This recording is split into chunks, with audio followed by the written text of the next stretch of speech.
What's up everyone, I'm CallumOnToast and today's video is going to be much shorter than usual, but the team I'm using is also much shorter than your typical GBL team. In fact, these are the three smallest Pokemon in the game right now, all reaching just 10 centimeters according to the Pokedex. There are a few other Pokemon that are just as small, including Gimmighoul and Cutiefly, but I built what I was able to build.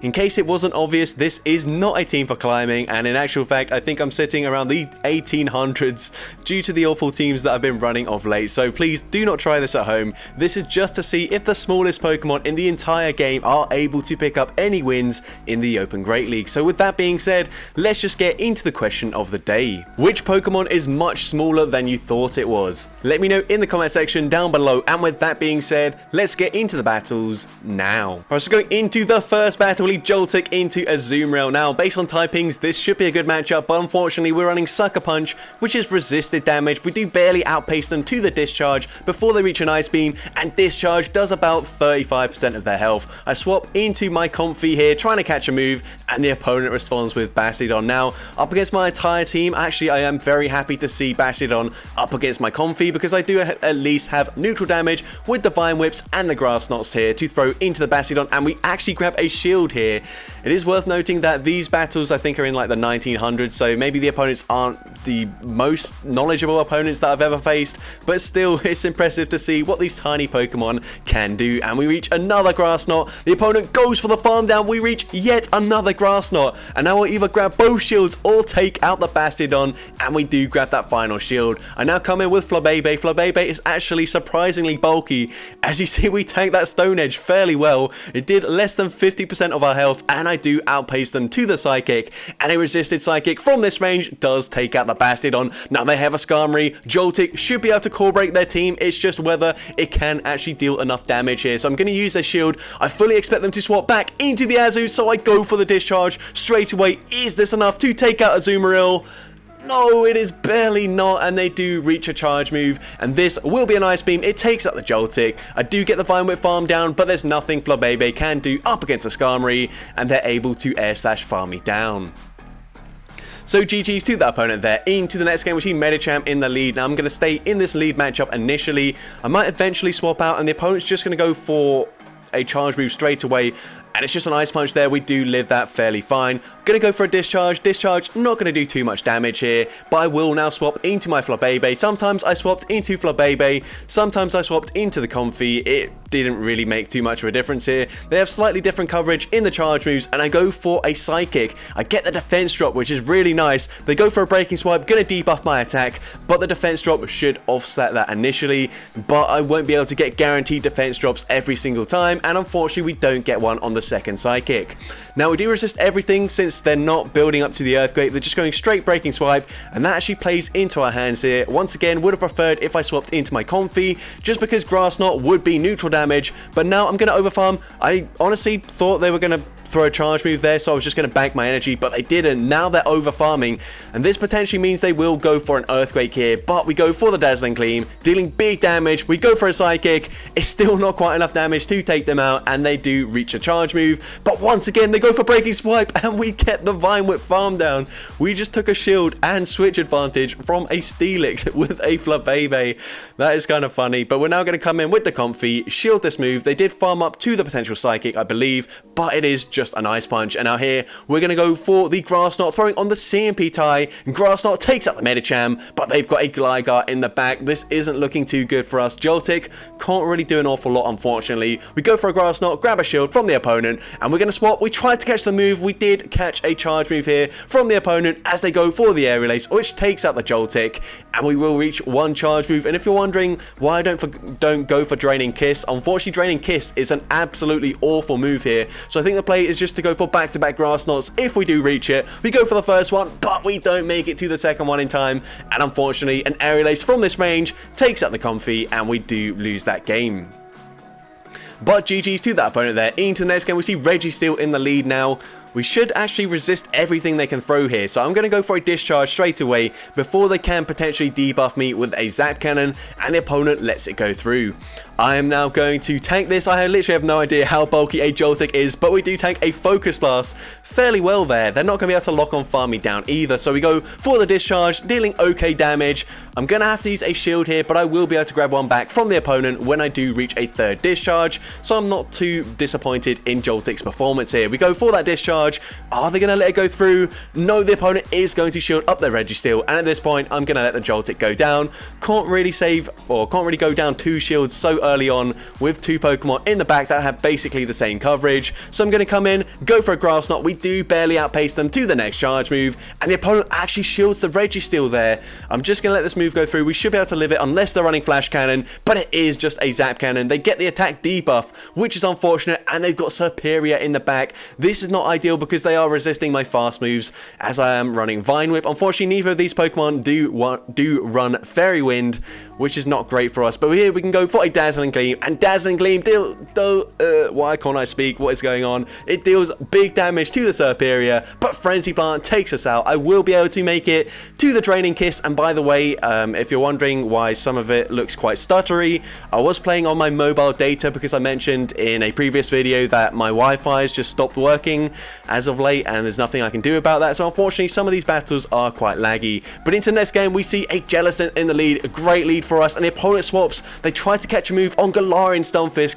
and now we come in with the Comfey. The opponent just goes straight for a Rock Slide here. I'm not sure if they think we're a Grass type, because otherwise you probably should go for Earthquake, but also Earthquake did get nerfed this season, so maybe it wouldn't quite deal enough damage to one-shot us, so it's better to go for Rock Slides in this matchup here. But we're going to shield up the next Rock Slide. We are going to overfarm, throw on the CMP tie with the next Rock Slide from this Galarian Stunfisk, and Grass Knot will be grabbing a shield from the opponent. You don't see the animation, but they certainly did shield there. We're once again going to shield, and once again going to go for the Grass Knot on the CMP tie. Even if they do shield here, we do get this Galarian Stunfisk very low, so I'm pretty happy with that. Obviously, we don't have any real response for a Steel type with this team, so I'm pretty happy to get them this low. And we come in with Flabébé. They will reach one more Rock Slide before we get the Vine Whip farm down, but that's absolutely fine. They actually swap into a Poliwrath. I'm going to overfarm here, go straight for the Dazzling Gleam, and Dazzling Gleam one-shots the Poliwrath there. We get the farm down up against the Stunfisk, and they come back in with the Jellicent. They throw the move straight away, and Surf will be taking me out, and now it's all up to Joltik. Is a discharge gonna be enough damage from this range to take out the bulky Jellicent? No, it's not quite enough damage. They reach a charge move, but can we live this? Is it just a Surf? It is just a Surf, and we make it to the discharge in time, and this second discharge will easily take out the Jellicent, and we win with the smallest team possible. So GG's to that opponent there. Into the next game, we're going to see Joltik into Medicham. So once again, fairly decent lead for us. Of course, you're going to see a lot of Medicham in the lead in the Open Great League right now because it is basically the strongest Pokemon. They go for a Power-Up Punch, absolutely fine with me. We're now going to go for a Discharge here, don't expect a shield, and the opponent is going to let it go through. Honestly, Discharge does not do much damage. Maybe there's some merit in me over-farming quite a lot because I am running a Purified Joltik. Maybe some opponents might think I'm going for a return, but here, we're going to go for the CMP tie, going for the Draining Kiss as they do reach the next charge move, and we grab a shield from the Medicham. Also, this is just another Power-Up Punch, so I will let it go through, and I will be able to make it to one more Draining Kiss before they do reach that final charge move, or counter farm me down to take me out, but they double shield the Medicham. Very interesting play here. Honestly, I probably should consider shielding here as they are very boosted. Ice Punch does a fair bit of damage, and unfortunately we're going to lose CMP up against the Medicham with this Flabébé, so not ideal for me. It is a Power-Up Punch, but I would have preferred to shield the Ice Punch there, so I would be a lot more healthy, but we do finally take them out. They come in with Azumarill, and they've got a Porygon Z in the back. This is incredibly spicy. Luckily for me, they're not dealing too much damage with their fast moves because Lock-On obviously only deals 1 damage, but we get the boost with the Cross Poison. That's massive, but they debuff my attack, and now unfortunately I think my play is just to fully farm them down here and come out with 2 discharges loaded. They don't get my debuff once again, but they do make it to another charge move before we get the farm down. I think if I came out with 2 boosted discharges loaded, I think I would have been able to win this game up against the Azumarill, but unfortunately they can just bubble, farm me down, and I do lose that game there.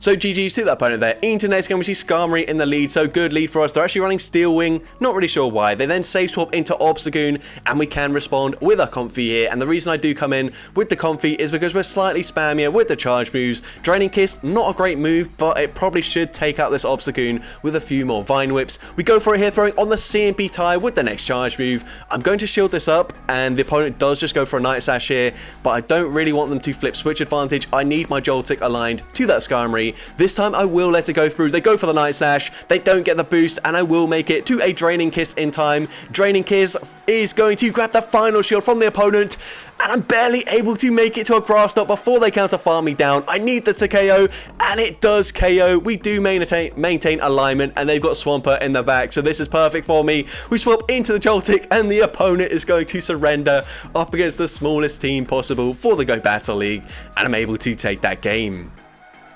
So GG's to that opponent there. Into the next game, we see Altaria in the lead. So we've got two Fairy types. Going to save swap into my Flabébé, and the opponent responds with Toxicroak. Do they know about the psychic coverage here? We're about to find out as we full send it, and unfortunately, the opponent does shield it up.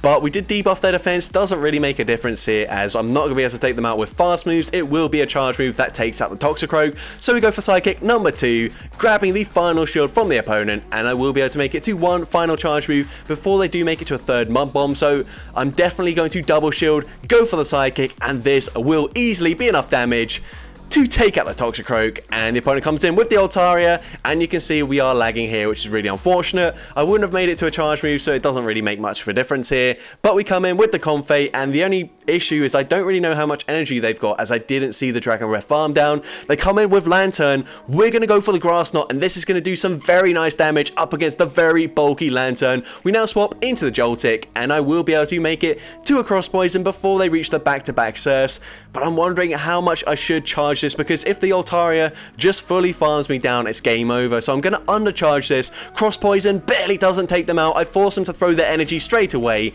and this Surf will be taking out the Joltik. We come in, we get the farm down, but we only get one Vine Whip off. And can we reach a Draining Kiss in time? No, we can't. I'm pretty confident that a Draining Kiss wouldn't take out an Altaria from that range anyways, but GG's to that opponent there. And into the final battle of this video, we see Joltik into a Lantern, so I will stay in this lead matchup. We can, of course, resist the spark damage. I will live a Surf, so I'm going to let the first one go through.